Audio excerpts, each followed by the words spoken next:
사울과 요나단이 생전에 사랑스럽고 아름다운 자이러니 죽을 때에도 서로 떠나지 아니하였도다. 그들은 독수리보다 빠르고 사자보다 강하였도다. 이스라엘 딸들아, 사울을 슬퍼하여 울지어다. 그가 붉은 옷으로 너희에게 화려하게 입혔고 금 놀이개를 너희 옷에 채웠도다.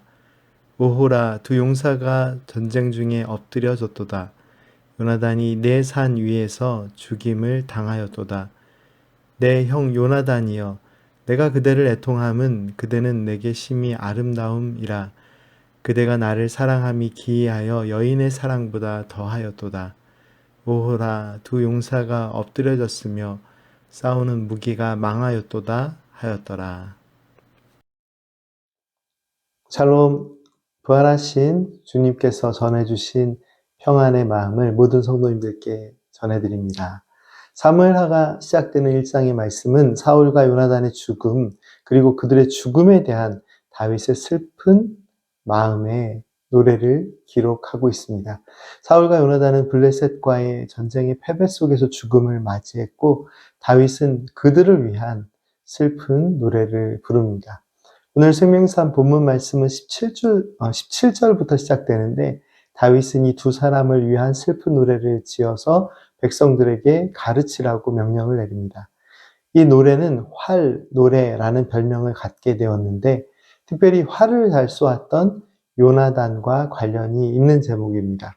특별히 다윗은 그들의 죽음을 블레셋 도시들에게 전해지지 않도록 명령을 내렸습니다. 그들의 명예가 더럽혀지지 않도록 하려는 의도가 있었습니다. 다윗은 두 사람의 죽음을 두 용사가 엎드려졌다라고 표현합니다. 그런데요, 다윗이 요나단을 선한 마음으로 대하고 그에 대하여 용사로 표현하는 것은 다윗과 요나단의 깊은 우정을 생각할 때 당연한 것이라고 생각할 수 있습니다. 하지만 다윗의 노래에서 특별한 점은 다윗이 사울에 대해서도 요나단과 동일하게 용사라고 표현을 합니다. 그리고 다윗은 자신을 죽이려고 했던 사울에 대해 매우 긍정적인 표현들을 남깁니다. 다윗은 사울과 요나단 모두 용사라고 표현하면서 22절 말씀에서는 요나단에 대하여 구체적으로 그의 활이 뒤로 물러가지 않았다라고 노래합니다. 이것은 그의 활이 매우 정확했다라는 표현이겠죠. 그리고 다윗은 사울에 대해서도 그의 칼이 헛되이 돌아오지 않았다라고 표현하면서 사울이 용맹스럽게 싸운 장수이고 큰 승리를 거둔 왕임을 노래합니다. 이 표현이 특별히 중요하게 느껴지는 이유는 사울이 그토록 다윗을 미워했던 이유 중에 하나가 백성들이 사울보다 다윗을 더 칭송했기 때문이죠.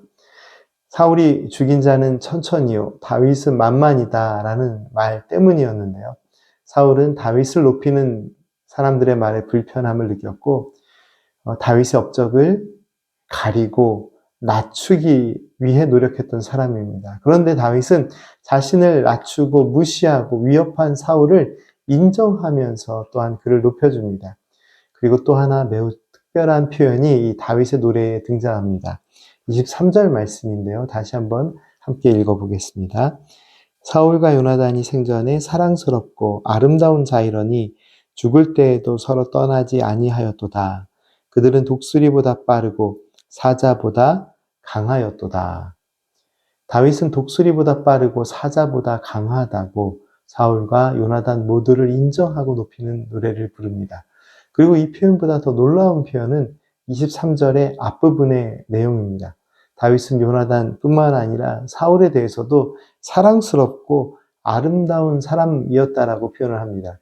다윗과 사울의 관계를 생각할 때 다윗이 사울의 죽음을 안타깝구나라고 생각할 수 있고요. 또 그런 것만으로도 충분하다라고 느껴집니다. 그런데 다윗은 요나단뿐만 아니라 사울에 대해서도 생전에 사랑스럽고 아름다운 사람이었다, 이렇게 표현을 합니다.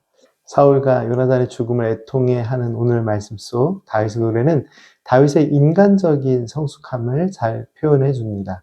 다윗은 형제의 사랑보다 더 깊은 우정을 나눈 요나단에 대하여 진실한 마음으로 그를 위한 애통의 마음을 표현하죠. 그러나 자신을 죽이려고 끊임없이 괴롭혔던 사울에 대하여 진심 어린 애통의 마음을 전하는 것은 쉽지 않습니다. 지난 말씀의 시간 사무엘상의 말씀의 은혜를 나누면서 우리는 사울이 다윗에게 얼마나 많은 어려움들을 주었는지를 확인할 수 있었습니다. 그런데 그 수많은 상처와 어려움이 있었음에도 자신의 상처를 드러내고 마음의 어려움을 표현하기보다는 자신에게 큰 해를 끼치고 자신을 힘들게 했던 사람의 아픔을 함께 애통해주는 마음을 갖는다는 것이 참 어렵습니다. 그런데 그 어려운 일을 다윗은 진실한 마음, 그리고 하나님을 신뢰하는 마음으로 감당합니다. 다윗이 요나단과 사울의 죽음을 슬퍼했던 것은 형식적이고 보여주기 위한 마음 때문이 아니었습니다.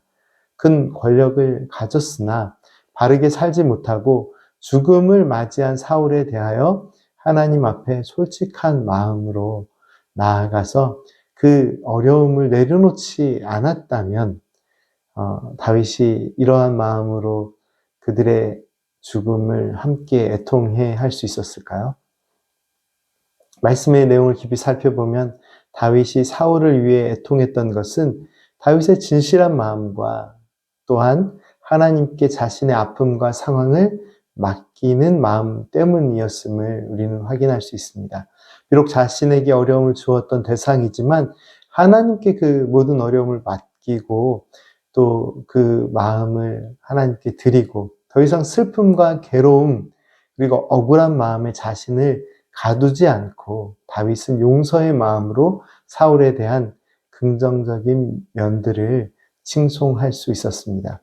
늘 누구에게나 좋은 마음, 선한 마음, 진실한 마음으로 대하는 것이 쉬운 일이 아닙니다. 더군다나 자신에게 큰 해를 가했던 사람이라면 더욱 그렇겠죠. 그러나 다윗은 피난처 대신 하나님께 자신의 어려운 마음을 드리며 기도하는 사람이었기 때문에 자신을 핍박했던 사울의 죽음에 대해서도 선한 마음으로 애도하고 진심으로 슬픔의 노래를 부를 수 있었습니다. 오늘 우리의 모든 상황을 아시는 하나님께 우리의 상처도 괴로운 마음도 모두 맡기고 은혜의 삶을 살아가시는 성도님들의 삶이 되시기를 기도합니다.